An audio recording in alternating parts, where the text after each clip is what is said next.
Look at this, everybody. This is absolutely incredible. This is real. This is real life. This is the sunrise. It's insane. Anyway, guys, I wanted to come to you today and talk to you about how to keep a gratitude journal. Now, when I go outside in the morning, the sunrises are different every morning, and it's something beautiful, right? It's beautiful to witness. And in Canada, the sunrises can be incredible, as you can see. It's amazing. It's something to be grateful for. And when you express what you're grateful for every day, you feel more joy. You're happier. You appreciate God's blessings, all the things that He's created.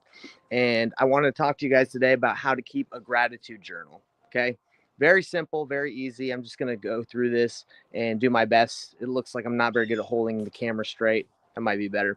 But anyway, here goes, everybody. So how to keep a gratitude journal. What I would recommend for everybody that's watching this or will watch this is just go pick up a notebook or a journal. This thing I found at my dad's house. He hadn't filled it out, so I said, hey, can I have that? He's like, yeah. But anyway, yeah, very simple. Like, you can get it on Amazon. You can go to the store. You just grab one. This is like a like a big one. I've had a lot of different journals throughout my life. I've been keeping a gratitude journal for like the last 7 years. So I believe I'm pretty good at knowing like what is important to writing, because I read back over my journals, and there's some things that I've written in the past where I'm just like, it's not that important. I don't really care about reading this over. And I'm going to kind of explain that and then show you mine. So in the gratitude journal, what you want to do is you want to write down 3 things you're grateful for every day. Just 3. Right? You can do more, but as simple as just saying, I'm grateful for my wife. I'm grateful for the sunrise. I'm grateful for nature. I'm grateful for Canada. I'm grateful for whatever you want to be grateful for that day. There's thousands of things that you can be grateful for every day. Even if life is tough and you're going through a lot, there's something to be grateful for. Okay, so those are 3 things.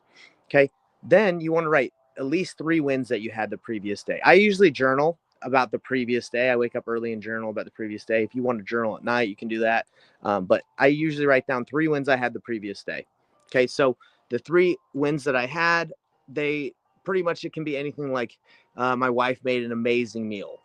That's a win. Or, hey, I just painted my new shop over here and it looks absolutely incredible. That's a win.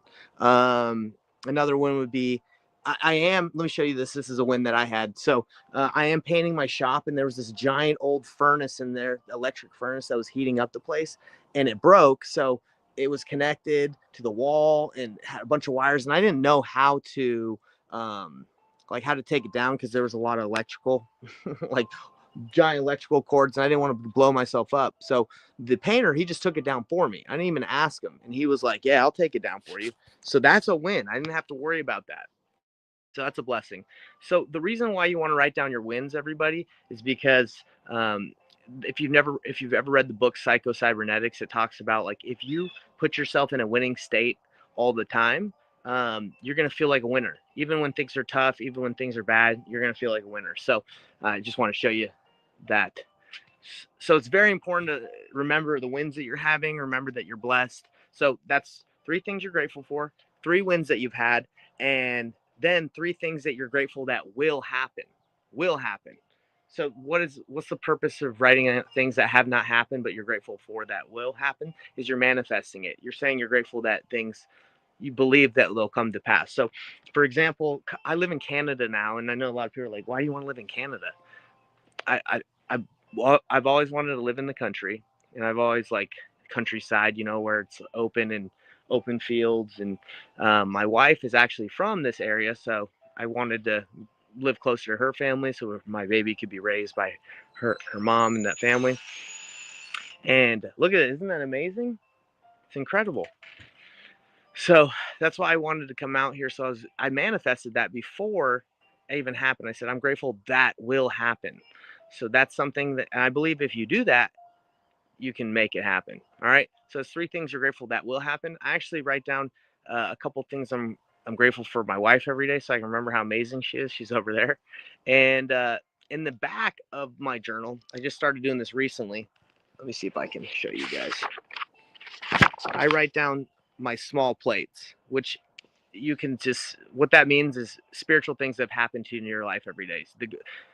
You seeing God's hand in your life. So in the very front of the journal, sorry guys, I'm like holding this. I don't have like a selfie stick or something to put this on.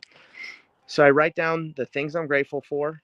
I write in cursive, right? Because I'm trying to get better at that. But I write down three things I'm grateful for, wins I had the previous day, three things I'm grateful that will happen, and why my wife is awesome. And in the very back, I write down spiritual experiences because I believe when your posterity or your kids read this eventually, if that ever happens, they'll actually probably care more about the spiritual things that have happened to you and the hand that you've seen, God's hand that you've seen in your life, than like what you're grateful for. Maybe they'll want to read that. I think the gratitude is more for you to make it a habit to see the blessings and the positive things in life, because you want to be positive. You don't want to focus on the negative. So that's what I want to share with everybody. This is how to keep a gratitude journal. Just go grab one, $10, $5, whatever. Go find one for free in someone's house that doesn't want to journal anymore, or invite them to journal, and then keep it. Keep those things. I promise it will transform your mindset to always be winning. You're always going to be thinking, hey, I'm so blessed. Because, guys, trials happen to everybody. And that's when you can focus on the blessings that God gives you, you're going to be in a winning state. You're going to be in a winning mindset, even if things get tough. Because trials are for our good sometimes. Sometimes we go through hard things so we can be better, so we can be perfected. And just like a piece of coal has to go through a lot of pressure in order to become a diamond. It's the same thing with us in this life. We got to go through a lot of ups and downs, opposition, and all things, so we can come out stronger. So sorry guys, I got my Invisalign in, so that's probably why I'm talking a little weird. But if you guys have any questions, if you journal a little differently than me, that's totally fine. I want to know about it. Let me know. Write down the things that you keep in your gratitude journal, what you keep in the back, the front. Let me know. I'm here to learn. Obviously, I'm not the authority on how to keep a gratitude journal or what to write down every day. I'm just explaining what I do, and hopefully it can bless you guys' life. So amazing sunrise. I'm trying to get it for you guys. Incredible. Okay. Blessings all around. All right. Have a great day, everybody. In the comments, let me know what you're grateful for today. Love to hear it. Have a great one. We'll see you on the next one. See ya.